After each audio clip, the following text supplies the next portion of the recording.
Querido professor, querida professora da Escola Bíblica Dominical da Classe dos Adultos, muito bem-vindo a mais um trimestre junto a nós aqui no canal da professora Manuela Barros. Estamos adiante de nós com uma série de lições que nos dá um alívio para respirar mais neste trimestre, que falando sobre heresias no trimestre passado. Então o Evangelho de João com certeza vai ser algo importante, algo estruturador da nossa fé, porque é um dos evangelhos, a história, o trabalho, a obra de Jesus Cristo, sem dúvida alguma, é enraizar a nossa fé, né, no Evangelho, na obra de Jesus, no novo nascimento e todas as coisas que são relacionadas com o Evangelho de Cristo. E é um prazer estarmos juntos. Agradeço a Deus por você estar aqui conosco mais um trimestre, e se você é novo no canal, também para você o meu muito bem-vindo. Neste canal e nesta aula especificamente, nós disponibilizamos para você um roteiro mais dinâmico. Ao invés de nós comentarmos o comentário da lição, nós disponibilizamos, como você vai ver aqui na tela, um roteiro dinâmico bem pedagógico de 3 tópicos e 3 subtópicos que dinamiza o conteúdo da aula e faz uma colocação, não é, que vai entender-se melhor, agrupar os pensamentos juntos e assim trazer esta estrutura ao ensino.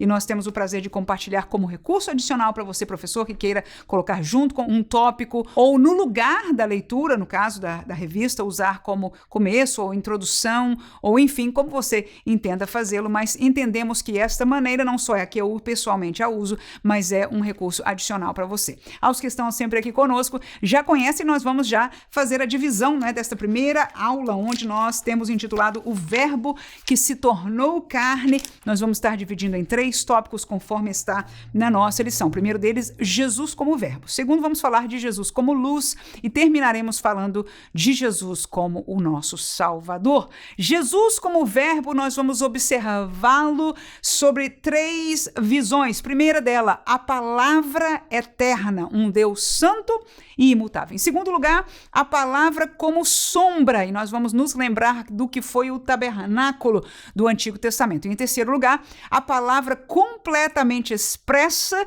que foi exatamente o que nós vemos no Evangelho, é a pessoa de Jesus Cristo, que foi vinda, a expressa palavra, a expressa imagem de Deus entre nós. Então vamos a estes 3 tópicos mostrando a Jesus Cristo como verbo. O primeiro deles, a palavra eterna.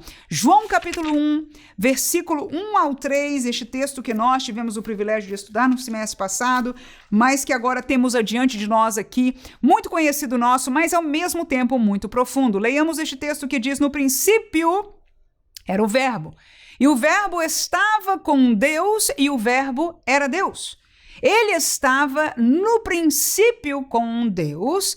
Todas as coisas foram feitas por ele, e sem ele, nada do que foi feito se fez. Então, quando nós lemos estes 3 versículos, nós podemos e deveríamos nos perguntar o que biblicamente ou textualmente significa a palavra no princípio.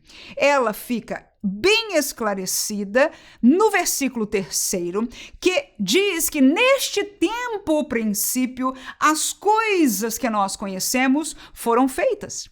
E este verbo, ele tomou uma parte direta, porque diz que todas as coisas foram feitas por ele, o verbo.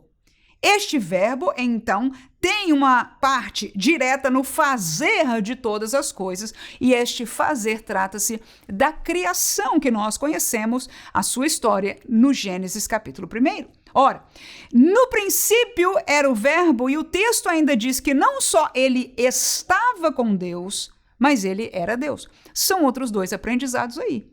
Muito poucas palavras, mas 2 profundos aprendizados. Primeiro, é que este verbo, quem quer que seja ele, neste versículo nós ainda não temos 100% a definição. Lendo o texto mais adiante, nós saberemos claramente que está falando da pessoa de Jesus. Ora, no entanto, quando ele diz ele estava com Deus, este verbo que agora, pelo contexto, nós sabemos que é Jesus, ele já estava com Deus, mostrando que a divindade claramente não é de uma só pessoa. Há um verbo e há uma pessoa chamada Deus. E claro que nós que conhecemos o conteúdo da Bíblia Sagrada, mas é importante nós mostrarmos aos nossos alunos que outras vezes nas Escrituras, a realidade da Trindade, às vezes duas pessoas da Trindade, às vezes como lá em Gênesis aparece o Pai e o Espírito, né, pairando sobre a face das águas, por exemplo. Então, nós vemos lá em Gênesis duas pessoas aparecendo e de repente em João, nós vemos a mesma pessoa de Deus Pai, mas já não vemos presente na narrativa bíblica o Espírito Santo e vemos a pessoa de Jesus Cristo, como diz aqui o Verbo. Ele estava com Deus e há uma segunda verdade aí que nós lemos no versículo 2. Qual é?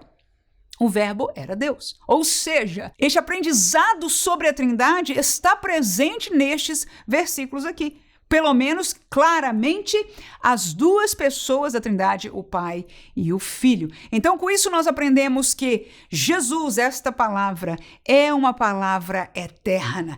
Ele, Jesus, é Deus e tão santo, tão imutável, tão tudo em termos de características, como Deus Pai, a pessoa de Jesus o é também. Segundo lugar, esta palavra foi trazida como revelação, como sombra, num período anterior a este do Evangelho. Nós vamos aqui neste trimestre estudar o Evangelho de João, mas quando nós falamos de Jesus como Verbo, de Jesus como a palavra, temos que nos questionar o que isso quer dizer. E quando eu penso nisso e eu olho para as Sagradas Escrituras, eu entendo que esta revelação, 99,99%, tirando o pedacinho que o homem ainda não tinha caído, que é a conta ali no começo dos Gênesis, todo o demais decorrer desta palavra, desta revelação que hoje está escrita para nós, está focada na salvação da humanidade. E nós percebemos ao conhecê-la como um todo, que houve um projeto apresentado lá no Gênesis capítulo 3, versículo 15, um projeto que foi encaminhado através da seleção de uma genealogia em Abraão para ser um povo seu e fazer este Deus conhecido às demais nações, ao ele ser o Deus da nação de Israel.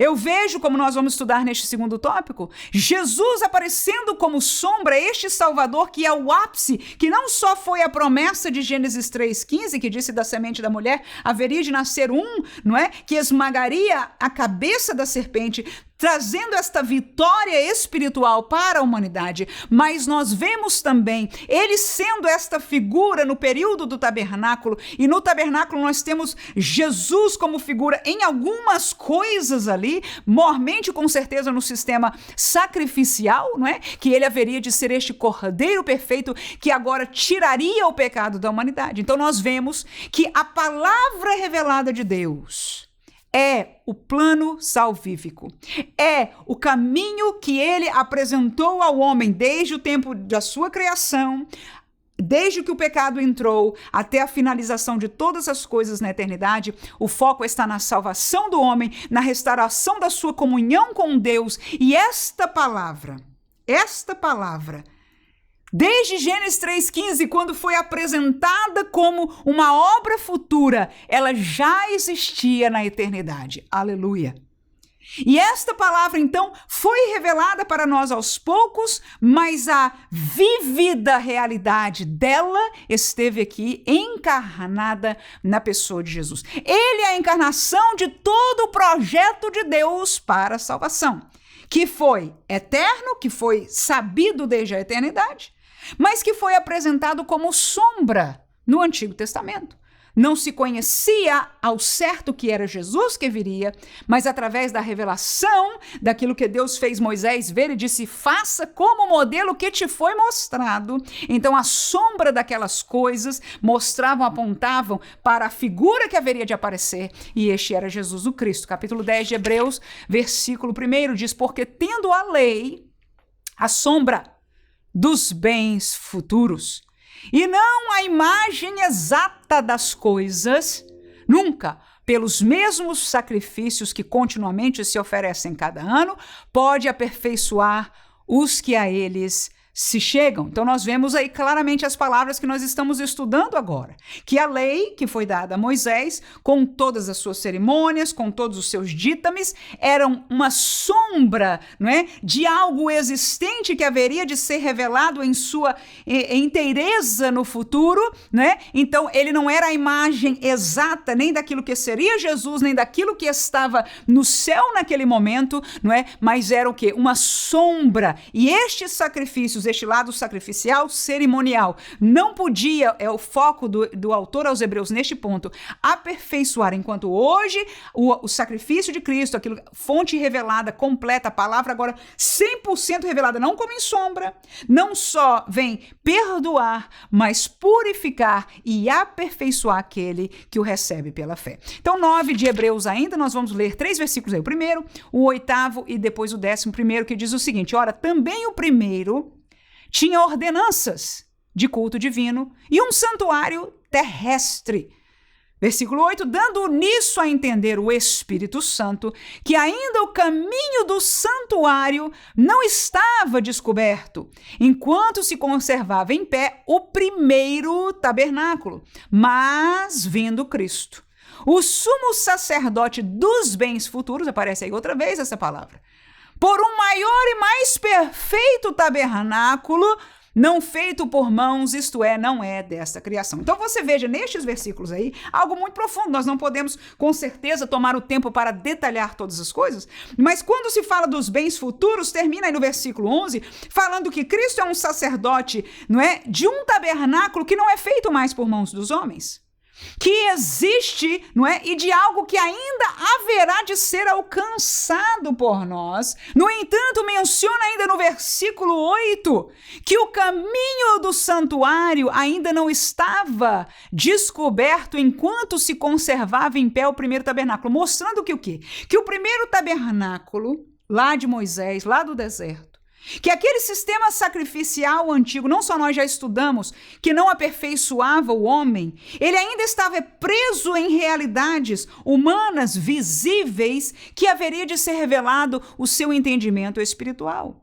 Hoje nós sabemos, por exemplo, que quando o véu foi rasgado, se descobriu, no melhor dos sentidos espiritualmente, uma realidade de comunhão de volta do homem, qualquer homem que recebe a Jesus, para com Deus numa dimensão que não era possível no tabernáculo, no sistema sacrificial do Antigo Testamento. No entanto, em todas estas coisas do Antigo Testamento que Deus deu como lei, sobremaneira lei espiritual, elas eram sombra, elas eram aparência de longe de algo que haveria se revelar. E no terceiro subtópico nós falamos que a completa expressão desta palavra, ou seja, desta revelação salvífica de Deus para a humanidade, está na pessoa de Jesus. João capítulo 1, que é o texto que nós estamos estudando, nessa lição, versículo 14, diz: e o verbo, que agora vamos entender claramente que é Jesus, se fez carne e habitou entre nós, e vimos a sua glória, como a glória do unigênito do Pai, cheio de graça e de verdade. Então esta expressão, esta vinda, esta encarnação veio consolidar aquilo que antes já tinha sido mostrado por sombra, revelado em parte, mas agora nós vamos caminhar numa segunda parte, não é? Conhecendo essa expressão perfeita de Jesus, e estamos em caminho para a terceira, para o tabernáculo celestial, que um dia estaremos por sempre com o nosso Senhor. Mas leiamos ainda Hebreus capítulo 1, versículo 1 a 3, diz: havendo Deus antigamente falado muitas vezes e de muitas maneiras aos pais pelos profetas, a nós falou-nos nestes últimos dias por quem? Pelo Filho, a quem constituiu herdeiro de tudo, por quem também, outra vez aí, fez o mundo, o qual, sendo o resplendor da sua glória, tá aí, Jesus é o resplendor da glória de Deus, e a expressa imagem da sua pessoa, e sustentando todas as coisas pela palavra do seu poder, havendo feito por si mesmo a purificação dos nossos pecados, assentou-se à destra da majestade nas alturas. Então nós usamos estes versículos para trazermos o entendimento que Jesus veio trazer uma imagem expressa de Deus. Jesus Jesus veio fazer Deus conhecido de uma maneira que o tabernáculo não pôde fazer. Fê-lo por sombras, mas agora Jesus vem trazer a vívida expressão da pessoa de Deus, e é claro, é uma expressão moral de Deus. Porque fisicamente Deus é espírito. É algo que sempre que a minha filha, meu filho, que são pequenininhos, me perguntam o que significa isso, é complicado a gente explicar. Glória a Jesus. No entanto, nós entendemos isso. Mas em que sentido ele é a expressão? É a expressão vívida, moral, da santidade, de tudo aquilo que Deus é moralmente. Nós o conhecemos em perfeição agora, na pessoa de Cristo Jesus. Então, no primeiro tópico, nós estudamos Jesus como verbo. Ele é esta palavra, esta revelação salvífica. Tudo que o antigo apontava era para ele. Tudo que o novo retrata advém da obra que ele fez, aleluia. E o final das coisas acontece por causa daquele, o julgamento, o juízo do homem tem a íntima ligação com a obra, com aqueles que aceitaram também ou não aceitaram a proposição, a salvação de Jesus Cristo. Agora nós vamos falar de Jesus como luz, e nós vamos olhar de três maneiras, ou pelo menos para três povos. O primeiro dele, ele veio, Jesus, para um povo rebelde. Para este povo rebelde, a luz brilhou. Segundo lugar, para uma humanidade em trevas, a luz brilhou. E em terceiro lugar, para a vitória contra a morte, a luz brilhou. Nestes três pontos, nós vamos olhar Jesus como sendo luz. Luz mostra saída. A gente até diz a luz no fim do túnel, não é? A palavra de Deus diz que a este povo rebelde, chamado a nação de Israel, a quem Deus amou tanto, a quem Deus enviou profetas que sofriam, que advertiam, enviou líderes que os amavam, pastores, como disse o Senhor, através destes profetas e líderes, né, que amavam as ovelhas do Senhor. Claro que outros líderes civis foram contrários, o povo como um todo se rebelava muitas vezes contra Deus. No entanto, ele cumpriu a sua promessa. No dia certo, como diz a palavra, na plenitude dos tempos, Jesus nasceu. Nascido de mulher, nascido sob a lei. Nasceu para este povo. O texto que nós lemos aí, né, de João, vamos até lê-lo aí, capítulo 1, versículos 5, 10 e 11, diz: "E a luz resplandece nas trevas, e as trevas não a compreenderam." Ele estava no mundo, o mundo foi feito por ele e o mundo não o conheceu. Agora, olha que interessante. Ele veio para o que era seu e os seus não o receberam.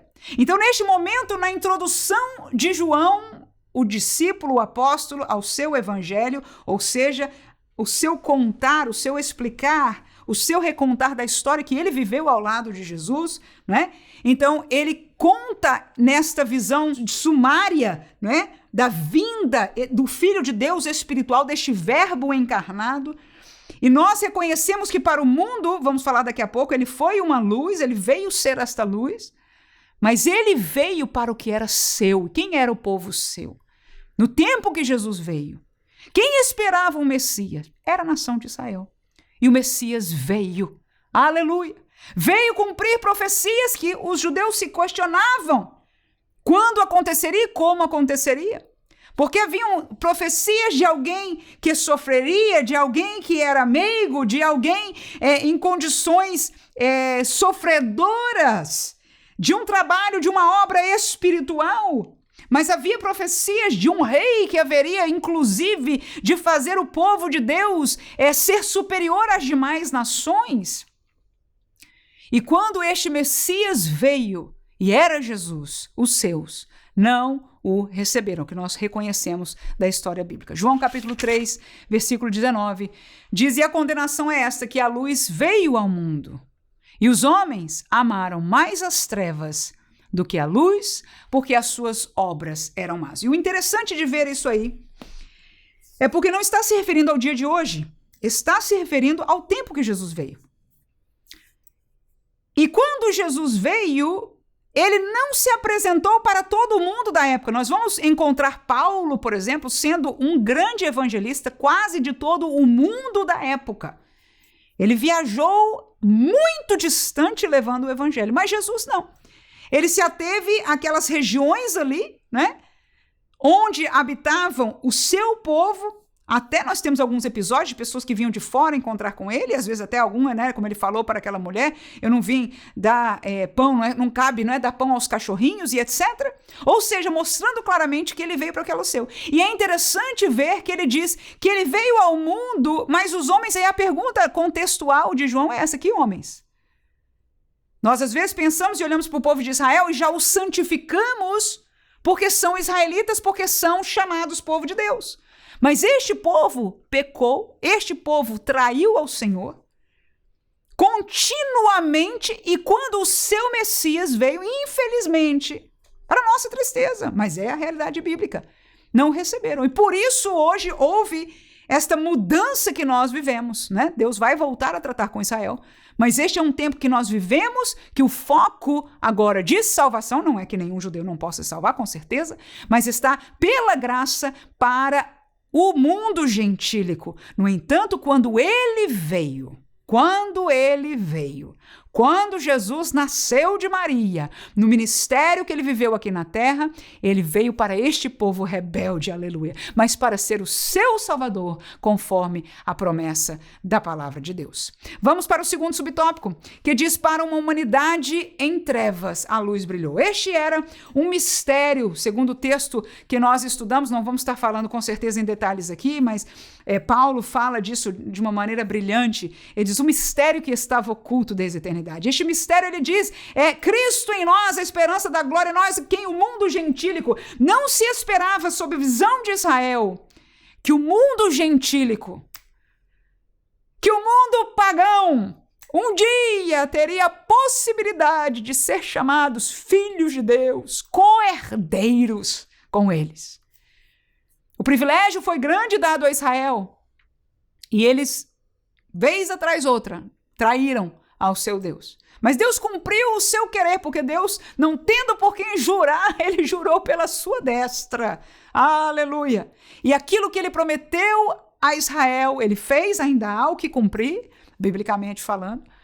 Mas aquilo que ele prometeu entre linhas, não só na primeira promessa que foi fora da lei, a promessa de Gênesis 3,15, dada a Adão, à humanidade, representando ali, as palavras eram para a humanidade, não estava vinculada nem com Abraão, nem com a lei de Moisés. Então havia uma promessa para a humanidade. E no decorrer do tempo do Antigo Testamento, nós vemos profetas também mencionando um desejo de Deus, e até um certo tempo dizendo que eles teriam ciúme de uma gente que haveria de ser trazido perto, que haveria de ser chamado povo, gente que não era povo, mas que agora haveria de ser chamado povo. Que Deus haveria de escrever a sua lei nas tábuas dos corações destas pessoas. Falou Isaías, como nós vamos ler, e vamos já, por que não, capítulo 9, versículo 2. Diz: o povo que andava em trevas, isto é uma profecia, viu uma grande luz, e sobre os que habitavam na região da sombra de morte, resplandeceu a luz. Esta luz para os gentios, essa luz para uma humanidade perdida, sem Deus, sem paz, sem salvação, brilhou um dia, aleluia. Cristo Jesus veio para abrir o caminho para toda a humanidade. Ele veio para o que era seu, mas ele veio também abrir o caminho, abrir um novo período chamado e conhecido biblicamente como tempo da graça, aonde aqueles que não eram parte da família de Deus, da herança de Deus, do povo de Deus, podiam livremente, e não só entrando como prosélitos na religião, mas sendo inclusive o foco de amizade, de reconciliação, de salvação, aleluia. E pela graça do Senhor, milhares e milhares e milhares no passar destes anos, desde Atos dos Apóstolos até nossos dias, aleluia, nós temos entrado nesta grande porta, porque nós vimos esta luz que brilhou e nós cremos nela. João capítulo 8, versículo 12, ainda diz: falou-lhes, pois, Jesus outra vez, dizendo: eu sou a luz do mundo. Quem me segue não andará em trevas, mas terá a luz da vida. E ainda volto a dizer que ele estivesse dizendo isso para pessoas da sua nação. As palavras já ecoavam, como ecoam quando nós lemos, escutamos esta palavra. Além dele usar a palavra mundo, nós sabemos que esta luz nos alcançou, aleluia. E a luz do mundo verdadeiramente, até foi aquele Simeão, né, que quando profetizou ali com o bebezinho, falou essas palavras, luz para as nações, aleluia. Ele era o Messias que seria a bênção para todas as nações, conforme a promessa que Deus fez, inclusive, a Abraão no tempo de sua chamada. Então, ele foi uma luz que brilhou para os seus, ainda que os seus não receberam. Ele foi uma luz que brilhou para toda a humanidade e para a vitória contra a morte, o último dos inimigos. A luz que vem depois da morte, a qual nós esperamos ver. Brilhou. 1 Coríntios capítulo 15, não podia ser outro capítulo, outro texto, que diz, e que foi sepultado, no versículo 4, leremos 4, 5 e depois o 7. E que ressuscitou ao terceiro dia, segundo as Escrituras. E que foi visto por Cefas e depois pelos 12. Depois foi visto por Tiago, depois por todos os apóstolos. Então, Jesus morreu. Jesus foi sepultado. Mas a morte não pôde conter a vida. Aleluia. Não pôde detê-lo. Aleluia. Conforme estava profetizado, conforme estava revelado, ele haveria de vencer a morte e ele ressuscitou. E não só ele ressuscitou, mas ele foi visto. O número de testemunhas de Jesus ressuscitado não foram só estes, estamos dando um versículo aí, mas para mostrar que a luz brilhou depois da morte. Romanos capítulo 13, versículo 11 e 12 diz, e isto digo conhecendo o tempo, que é já hora de despertarmos do sono, porque a nossa salvação está agora mais perto de nós do que quando aceitamos a fé. A noite é passada, o dia é chegado, rejeitemos, pois, as obras das trevas e vistamo-nos das armas da luz. Nós estamos mais perto, irmãos, do dia que viveremos na luz eterna. Aleluia. A noite é passada, agora a luz em breve da eternidade estará diante de nós. Que nós retenhamos firmes a nossa salvação, porque em Jesus, para aquilo que antes nós víamos como final a morte, não é? E como diz naquele texto de 1 Coríntios ainda, né? Capítulo 15, 54, 55, nós tão conhecemos, que diz que quando isto que é corruptível se revestir da incorruptibilidade, isto que é mortal se revestir da imortalidade, então cumprir-se-á a palavra que está escrita, tragada foi a morte na vitória. Onde está a morte? O teu aguilhão. E onde está o inferno? A tua vitória. Aleluia. Por quê? Porque o nosso Senhor, como diz aqui, graças a Deus que nos dá a vitória por nosso Senhor Jesus Cristo. A luz de Cristo brilhou pela sua vitória contra a morte. Nós temos esta certeza de que a morte foi tragada na vitória pela luz que é o nosso Senhor Jesus Cristo. Agora, nós olhamos Jesus no texto de João como verbo, esta palavra revelada, agora a expressão perfeita de Deus, vista por nós, na pessoa de Jesus Cristo, que era conhecida por sombra, por experiências, pela história, pela sua palavra, em todo este texto do Antigo Testamento. Agora ele se fez carne e nós vimos a sua glória, nós vimos o poder, nós vimos a graça, nós vimos o amor, nós vimos tudo aquilo que Deus se fez conhecer. Esta palavra foi vivida em Jesus Cristo, o verbo. Vimos que ele foi a luz para os seus, para os gentios e a luz para além da morte. E em terceiro lugar, nós vemos que Jesus foi consagrado, veio para ser o nosso Salvador. Veio salvar o que era seu, em primeiro lugar, e em segundo lugar, ele veio salvar os que creram e receberam, é a segunda maneira de entrar. E em terceiro lugar, ele veio salvar através do nascimento em Deus, diferente do que esperava o povo israelita.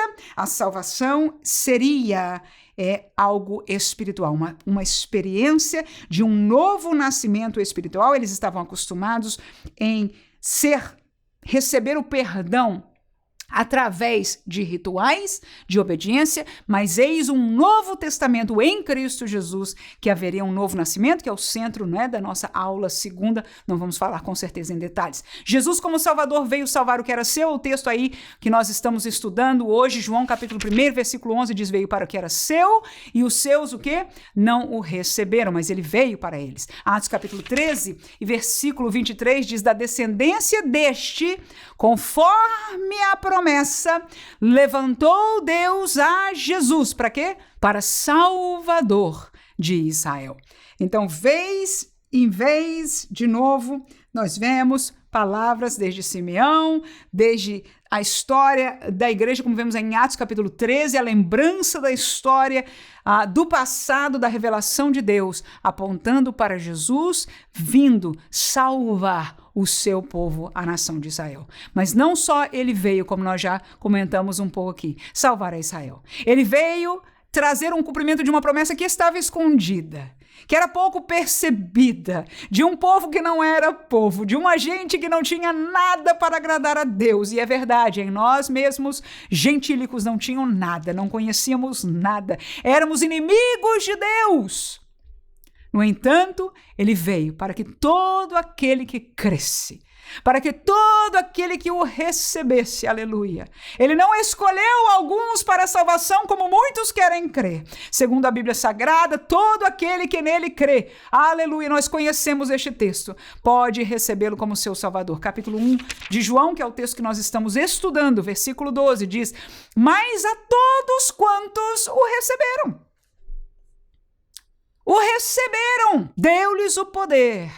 Ou seja, se receberam, então receberam o poder de serem feitos filhos de Deus. A quem? Aos que creem no seu nome. Então, crer no nome de Jesus e receber a Jesus como seu Salvador, como Messias, recebeu o poder, recebeu a dádiva, recebeu a graça de serem tornados, feitos filhos de Deus. Romanos capítulo 10 e versículo 9 diz, a saber, se com a tua boca confessares ao Senhor Jesus e em teu coração creres que Deus o ressuscitou dos mortos, está aí, serás salvo. Salvação no contexto daquilo que Jesus pregou, deste novo caminho que ele apresentou ao seu povo, mas que agora estava sendo a ponto de ser aberto para todas as nações. Era necessário crer, era necessário receber, e você estudando a lição sabe que o comentarista focou num versículo certo, correto, que é o cerne, porque João, que escreveu este evangelho, ele disse, eu escrevi todas estas coisas para que vocês conheçam que este Jesus era o Filho de Deus e que conhecendo creiais, aleluia, para que sejamos salvos. O desejo de Deus era salvação, e João sabia disso. Ele escreveu o seu evangelho, mostrando-nos, para aqueles que haveriam de ler, que Jesus veio para a salvação, mas que para esta salvação era necessário crer. E para crer era necessário conhecer e reconhecer que ele era, aleluia, o Salvador. E João fez isso maravilhosamente, e nós vamos caminhar no seu evangelho neste trimestre, glória seja dada a Jesus. E por último, ele veio salvar através do nascimento em Deus, que é um nascimento espiritual. João capítulo 3, versículos 5 a 7, diz, Jesus respondeu, na verdade te digo, que aquele que não nascer da água e do Espírito não pode entrar no reino de Deus. O que é nascido da carne é carne, o que é nascido do Espírito é Espírito. Não te maravilhes de ter dito, necessário vos é nascer de novo. Nós todos conhecemos este encontro, né? Que foi perguntar a Jesus, como posso ser salvo, alcançar a salvação? E Jesus traz como resposta o novo nascimento. E não nos entendemos como pode um homem nascer de novo, mas ele diz da água e do Espírito, simbolizando a palavra, como disse João, que traz o conhecimento, e o Espírito que fala exatamente de um nascimento espiritual. Se não nascer do conhecimento desta revelação e experimentá-lo através deste novo nascimento espiritual, não pode ver, não pode entrar, não pode participar do reino de Deus. Jesus veio abrir esta porta, aleluia, ele diz, eis que o reino de Deus está entre vós. E todos aqueles que agora crescem, recebessem, através de conhecer e reconhecer esta palavra encarnada, viva e agora expressa no nosso meio, poderiam entrar neste contexto. 1 João ainda capítulo 5, versículo 1 diz: todo aquele que crê que Jesus é o Cristo é nascido de Deus. E todo aquele que ama ao que o gerou também ama ao que dele é nascido. Então está aí claramente. Quem crê que Jesus é o Cristo é nascido de quê? De Deus. Então, este nascimento de Deus, ou esse nascimento espiritual, é aquilo que acontece quando nós recebemos a Jesus Cristo como nosso Salvador. Que Deus ricamente abençoe a você nessa sua primeira aula. Nós vamos estar ainda essa semana compartilhando com você a aula simplificada, que agora vai tomar uma dimensão ainda mais interessante, porque nós não temos mais temas tão complicados. Para você que é novo, nós no trimestre passado começamos a fazer uma segunda série de aulas junto a esta aqui, que era uma aula mais didática e mais simplificada dos assuntos que eram bastante complexos no trimestre passado. E ainda que estes assuntos não sejam complexos, nós vamos trazer uma aula muito mais dinâmica, pedagogicamente estruturada, para que nós juntos como professores possamos crescer na pedagogia, na arte do ensino. Nós vamos estar sempre pesquisando, trazendo coisas novas para você como professor, e nós juntos vamos estar nesta jornada, né? Mas também trazendo um foco mais estruturado, talvez não tantos versículos, não tantos focos, como aqui nós somos 3 tópicos e 3 subtópicos, portanto são 9 apresentações diferentes. Nós diminuímos isso, fazemos mais concisa, temos mais participação dos alunos, ao invés de ser uma aula assim de maior preleção, e esperamos em Deus que essa aula também, que chamamos ainda simplificada, mas que seja de bênção para você como professor, para nós juntos aprendermos nessas jornadas a servir melhor ao nosso Deus e aos nossos alunos. Que Deus abençoe você neste princípio de trimestre, em nome de Jesus. Amém.